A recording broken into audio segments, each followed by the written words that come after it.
Hi hello ಎಲ್ಲರಿಗೂ ನಮಸ್ಕಾರ. Welcome back to the channel. ನಾನು ಸ್ವಯಂ ಕಲಿಕೆ ನೋಡಿ ಕಲಿ. ಸ್ನೇಹಿತರೆ, ಇಂದಿನ ಸಂಚಿಕೆಯಲ್ಲಿ ಸೂಪರ್ ಆ್ಯಂಡ್ ಟೇಸ್ಟಿ ಆಗಿರುವಂತಹ ರೆಸ್ಟೋರೆಂಟ್ ಶೈಲಿಯಲ್ಲಿ ಯಾವ ರೀತಿ ಚಿಕನ್ ಕರಿ ಮಾಡೋದು ಅಂತ ಹೇಳ್ಕೊಡ್ತೀನಿ. ಸಖತ್ತಾಗಂದರೆ ಸಖತ್ತಾಗಿರುತ್ತೆ ಸ್ನೇಹಿತರೆ. ಒಂದು ಸತಿ ನೀವು ಮಾಡ್ಕೊಂಡು ತಿಂದರೆ ಪದೇ ಪದೇ ಮಕ್ಕಳು ಕೇಳ್ತಾರೆ, ಮಮ್ಮಿ ಇದನ್ನೇ ಮಾಡಿಕೊಡು ಅಂತ. ಅಷ್ಟು ಚೆನ್ನಾಗಿರುತ್ತೆ. ಇದನ್ನು ಯಾವ ರೀತಿ ಮಾಡೋದು, ಬೇಕಾಗಿರೋ ಸಾಮಗ್ರಿಗಳನ್ನ ನೋಡ್ಕೊಂಬರೋಣ. ಅದಕ್ಕೆ ಮೊದಲು ಈ ರೆಸಿಪಿ ಮಾಡಲಿಕ್ಕೆ ಒಂದು ಮ್ಯಾರಿನೇಷನನ್ನು ಮಾಡ್ಕೋಬೇಕು. ಆ ಮ್ಯಾರಿನೇಷನ್ ಯಾವ ರೀತಿ ಮಾಡೋದು ನೋಡೋಣ ಬನ್ನಿ. ಮೊದಲನೇದಾಗಿ ಒಂದು ಬೌಲ್ ತೆಗೆದುಕೊಂಡು ಚಿಕನನ್ನು ಹಾಕ್ಕೊಳ್ತಾ ಇದ್ದೀನಿ. ಒಂದು 400 ಗ್ರಾಮ್ನಷ್ಟು ಚಿಕನನ್ನು ಹಾಕ್ಕೊಂಡಿದ್ದೀನಿ. ತುಂಬ ಜಾಸ್ತಿ ಕೂಡ ಇಲ್ಲ. ಈಗ ಇದಕ್ಕೆ ಸ್ವಲ್ಪ ಉಪ್ಪನ್ನು ಹಾಕ್ಕೊಳ್ಳಿ. ನಂತರ ಅಚ್ಕಾರದ ಪುಡಿ, ನಂತರ ಸ್ವಲ್ಪ ಅರಿಶಿನ ಪುಡಿ. ಈಗ ಇದಕ್ಕೆ ಚಿಕನ್ ಮಸಾಲ ಪೌಡರ್, 1 ಟೀ ಸ್ಪೂನಷ್ಟು ಶುಂಠಿ ಬೆಳ್ಳುಳ್ಳಿ ಪೇಸ್ಟ್. ಇದನ್ನು ನಾನು ಆಲ್ರೆಡಿ ಮಾಡಿ ಮನೇಲೇ ಇಟ್ಕೊಂಡ್ಬಿಟ್ಟಿರ್ತೀನಿ. ಚಿಕನ್ ಮುಳುಗುವಷ್ಟು ಮೊಸರು ಹಾಕಿದ್ರೆ ಸಾಕು, ತುಂಬ ಜಾಸ್ತಿನೂ ಹಾಕೋದು ಬೇಡ ಸ್ನೇಹಿತರೆ. ಸುಮಾರು ಒಂದು 60 ಗ್ರಾಮ್ಸಷ್ಟು ಮೊಸರನ್ನ ಹಾಕಿದ್ದೀನಿ. ನಿಮಗೆ ಬೇಕು ಅಂತ ಅನಿಸಿದ್ರೆ ಮಾತ್ರ ಹಾಕ್ಕೊಳ್ಳಿ, ಇಲ್ಲಾಂದರೆ ಹಾಕ್ಕೊಳ್ಳೋಕೆ ಹೋಗಬೇಡಿ. ನೋಡಿ, ಸಾಕು ಸ್ನೇಹಿತರೆ, ಇಷ್ಟಿದ್ರೂ ಸಾಕು ಆಯಿತಾ. ಇದನ್ನೆಲ್ಲ ಚೆನ್ನಾಗಿ ಮ್ಯಾರಿನೇಟ್ ಮಾಡಲಿಕ್ಕೆ ಬಿಟ್ಬಿಡೋಣ. ಖಾರದ ಪುಡಿ ಸ್ವಲ್ಪ ಜಾಸ್ತಿ ಮಾಡ್ಕೊಳ್ಳಿ. ನಮ್ಮನೇಲಿ ಖಾರ ಕಡಿಮೆ ತಿನ್ನೋದ್ರಿಂದ ಸ್ವಲ್ಪ ಕಡಿಮೆನೇ ಹಾಕಿದ್ದೀನಿ. ಇವನ್ ನೀವು ಬ್ಯಾಡಗೆ ಮೆಣಸಿನ್ಕಾಯಿ ಕಲರ್ಗೋಸ್ಕರ ಜಾಸ್ತಿ ಕೂಡ ಮಾಡ್ಕೋಬಹುದು. ಈಗಿದು ಸುಮಾರು ಒಂದು ಅರ್ಧ ಗಂಟೆಗಳ ಕಾಲ ನೆನೆಸಿಟ್ಬಿಟ್ರೆ ತುಂಬಾ ಚೆನ್ನಾಗಿ ಬರುತ್ತೆ.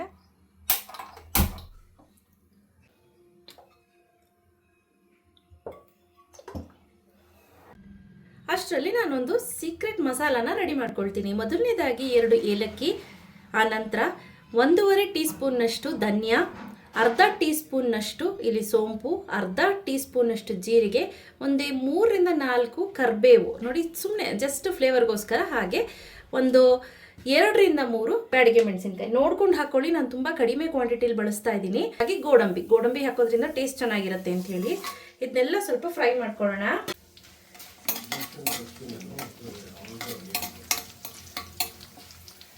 ಸ್ವಲ್ಪ ಚೆನ್ನಾಗಿ ಫ್ರೈ ಆಗಲಿ.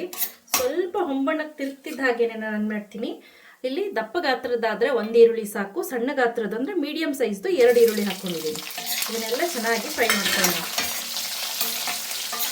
ಇದಕ್ಕೆ ಸ್ವಲ್ಪ ಉಪ್ಪು ಹಾಕ್ಕೊಳ್ತೀನಿ. ಉಪ್ಪು ಹಾಕೋದ್ರಿಂದ ಬೇಗ ಈರುಳ್ಳಿ ಬೇಯುತ್ತೆ ಅಂತ ಹೇಳಿ.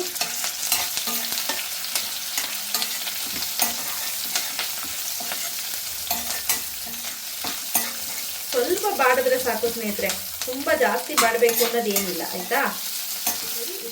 ಇಷ್ಟ ಆದರೆ ಸಾಕು. ಇದನ್ನು ಸ್ಟವ್ ಆಫ್ ಮಾಡಿ ಇದನ್ನು ಸೈಡ್ಗೆ ತಿಟ್ಕೊಳ್ತೀನಿ, ಸ್ವಲ್ಪ ತಣ್ಣಗಾಗಲಿ ಆಯಿತಾ. ಈಗ ನೀವಿಲ್ಲಿ ನೋಡ್ತಾ ಇರ್ಬೋದು, ಇದೆಲ್ಲ ಸಂಪೂರ್ಣವಾಗಿ ತಣ್ಣಗಾಗಿದೆ. ಈಗ ನಾನು ಏನು ಮಾಡ್ತೀನಿ, ಇದನ್ನು ತೆಗೆದುಬಿಡ್ತೀನಿ. ಮಿಕ್ಸಿ ಜಾರ್ಗೆ ನಾನು ಏನು ಫ್ರೈ ಮಾಡಿ ಇಟ್ಕೊಂಡಿದ್ನಲ್ಲ ಮಸಾಲೆ, ಅದನ್ನೆಲ್ಲನೂ ಹಾಕ್ಕೊಳ್ತೀನಿ.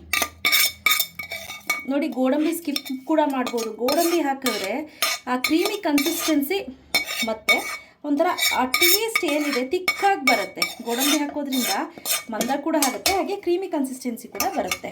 ಈಗ ಇದನ್ನು ನುಣ್ಣಗೆ ರುಬ್ಕೊಂಬರ್ತೀನಿ. ಸೊ ಈಗ ರೆಡಿ ಇದೆ ಮಸಾಲೆ. ನೋಡಿ, ಪರ್ಫೆಕ್ಟಾಗಿದೆ. ನೋಡಿ, ನಮ್ಮ ಮನೇಲಿ ನನ್ನ ಮಗಳು ಖಾರ ತುಂಬ ಕಡಿಮೆ, ಅದಕ್ಕೋಸ್ಕರ ನಾನು ಖಾರ ಕಡಿಮೆ ಹಾಕಿದ್ದೀನಿ. ನಿಮಗೆ ಎಷ್ಟು ಬೇಕೋ ಅಷ್ಟು ನೋಡಿಕೊಂಡು ನೀವು ಖಾರದ ಪ್ರಮಾಣವನ್ನು ಹೆಚ್ಚಿಸ್ಕೋಬೋದಾಯ್ತಾ. ಈಗ ಆಲ್ರೆಡಿ ನಾವು ಮಸಾಲೆಯನ್ನು ಹುರಿದಿಟ್ಕೊಂಡಿದ್ದು ನೋಡಿ, ಅದೇ ಪಾತ್ರೆಗೆ ನಾನಿಲ್ಲಿ ಸ್ವಲ್ಪ ಎಣ್ಣೆಯನ್ನು ಹಾಕ್ಕೊಳ್ತಾ ಇದ್ದೀನಿ. ಇವನ್ ನೀವು ಬೆಣ್ಣೆ ಕೂಡ ಸೇರಿಸ್ಕೋಬಹುದು ಬೇಕು ಅಂದರೆ. ಸೊ ಈಗ ನೋಡಿ, ಎಣ್ಣೆ ಕಾದಿದೆ. ಕಾದಿರೋವಂಥದ್ದಕ್ಕೆ ನಾನು ನೆನೆಸಿಟ್ಕೊಂಡಿರುವಂತಹ ಮ್ಯಾರಿನೇಟ್ ಮಾಡಿದ ಚಿಕನ್ ಹಾಕ್ಕೊಳ್ತೀನಿ.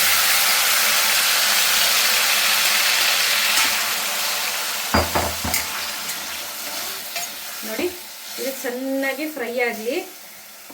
ಸಂಪೂರ್ಣವಾಗಿ ನೀರಿನಂಶ ಎಲ್ಲ ಬಿಟ್ಟು ಸುಂಡಬೇಕು, ಆ ರೀತಿ ಫ್ರೈ ಆಗಲಿ. ನೋಡಿ, ಚೆನ್ನಾಗಿ ಕುದಿಬೇಕದು. ಚೆನ್ನಾಗಿ ಕುದ್ದು ನೀರಿನಂಶ ಎಲ್ಲ ಬಿಟ್ಕೋಬೇಕು, ಆ ರೀತಿ ಫ್ರೈ ಆಗಲಿ.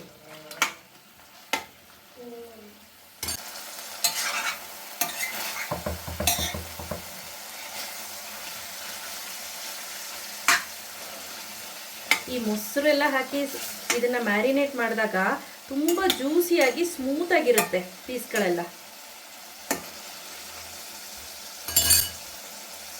ನೋಡಿ ಎಷ್ಟು ಚೆನ್ನಾಗಿ ಫ್ರೈ ಆಗ್ತಿದೆ ಅಂತ. ಈ ಥರ ಫ್ರೈ ಆಗಬೇಕು ಆಯಿತಾ.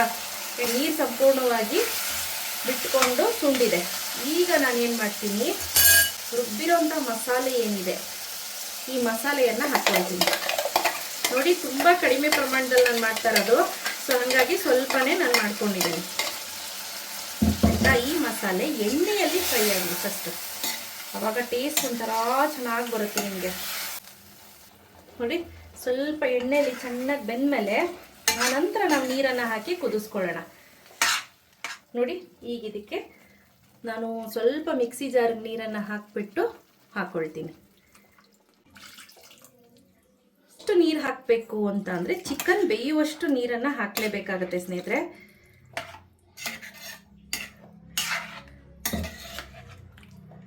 ನೋಡಿ ಚಿಕನ್ ಮುಳುಗಿದ್ರೆ ಸಾಕು ನೀರು. ಇನ್ನು ಈಗ ಇದಕ್ಕೆ ನಾನು ಸ್ವಲ್ಪ ಕಾಶ್ಮೀರಿ ರೆಡ್ ಚಿಲ್ಲಿ ಪೌಡರ್ ಹಾಕ್ತಾ ಇದ್ದೀನಿ.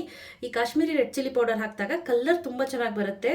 ಸೊ ಹೋಟೆಲ್ಸಲ್ಲಿ ಏನು ಮಾಡಿಬಿಡ್ತಾರೆ ಅಂತ ಅಂದರೆ ಕಂಪ್ಲೀಟಾಗಿ ಇದಕ್ಕೆ ಸ್ವಲ್ಪ ಕಲರ್ನೂ ಆ್ಯಡ್ ಮಾಡಿಬಿಡ್ತಾರೆ. ಬಟ್ ನಾನಿಲ್ಲಿ ನಿಮಗೆ ಕಲರ್ ಆ್ಯಡ್ ಮಾಡಿ ಅಂತ ಸಜೆಸ್ಟ್ ಮಾಡೋದಿಲ್ಲ, ಕಲರ್ ಆರೋಗ್ಯಕ್ಕೆ ಒಳ್ಳೇದಲ್ಲ ಆಯಿತಾ. ಸೊ ಈಗ ಇದು ಚೆನ್ನಾಗಿ ಕುದ್ದು ಬೇಲಿ ತುಂಬ ಚೆನ್ನಾಗಿ ಗ್ರೇವಿ ಕನ್ಸಿಸ್ಟೆನ್ಸಿಗೆ ಬರುತ್ತೆ.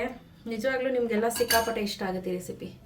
ಈಗ ಮುಚ್ಚಳ ಮುಚ್ಚಿ ಮಿನಿಮಮ್ ಅಂದರೂ 15 ನಿಮಿಷಗಳ ಕಾಲ ಚೆನ್ನಾಗಿ ಬೇಯಿಸ್ಕೋಬೇಕಾಗತ್ತೆ. ನಾವು ಮೊಸರೆಲ್ಲ ಹಾಕಿ ನೆನೆ ಇಟ್ಟಿರೋದ್ರಿಂದ ಚಿಕನ್ ತುಂಬ ಚೆನ್ನಾಗಿ ಜ್ಯೂಸಿಯಾಗಿ ಬರುತ್ತೆ. ಹಾಗೂ ಮಿನಿಮಮ್ 15 ನಿಮಿಷ ನೀವು ಇದನ್ನು ಬೇಯಿಸ್ಕೋಬೇಕಾಗತ್ತೆ. ನೋಡಿ 12 ನಿಮಿಷ ಆಗಿದೆ ಬೇಯಕ್ಕಿಟ್ಟು.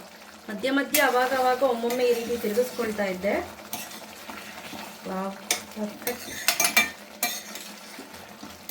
ಇದಕ್ಕಿನ್ನೇನು ಬೇಡ. ನಿಮ್ಗೆ ಏನಾದರೂ ಎಕ್ಸ್ಟ್ರಾ ಟೇಸ್ಟ್ ಬೇಕು ಅಂದರೆ 1/4 ಟೀ ಸ್ಪೂನ್ ಅಥವಾ 1 ಟೀ ಸ್ಪೂನಷ್ಟು ಶುಗರನ್ನು ಆ್ಯಡ್ ಮಾಡ್ಕೊಳ್ಳಿ. ಇದು ಸೇಮ್ ನಿಮಗೆ ಹೇಗೆ ರೆಸ್ಟೋರೆಂಟ್ ಸ್ಟೈಲಲ್ಲಿ ಇರುತ್ತೋ ಅದೇ ರೀತಿ ಟೇಸ್ಟ್ ಕೊಡುತ್ತೆ. ಸಖತ್ತಾಗಿದೆ ಗ್ರೇವಿ ಕನ್ಸಿಸ್ಟೆನ್ಸಿ ಎಲ್ಲವೂ ಕೂಡ ಪರ್ಫೆಕ್ಟ್. ನೋಡಿ ಪರ್ಫೆಕ್ಟಾಗಿ ಬಂದಿದೆ. ಈಗ ಸರ್ವ್ ಮಾಡೋಣ ಬನ್ನಿ. ಸೊ ನೋಡ್ತಿದ್ದೀರಾ, ಸೂಪರ್ ಆಗಿರುವಂತಹ ಚಿಕನ್ ರೆಡಿಯಾಗಿದೆ.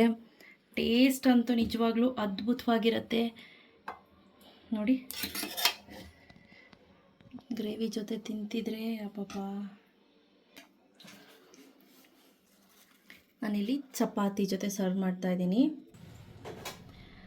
ನೋಡಿ ಈರುಳ್ಳಿ ಜೊತೆ ಸರ್ವ್ ಮಾಡ್ಕೊಂಡು ತಿಂತಿದ್ರೆ ಹೆಂಗಿರುತ್ತೆ ಗೊತ್ತಾ, ಸಖತ್ ಅಂದರೆ ಸಖತ್ ರುಚಿ.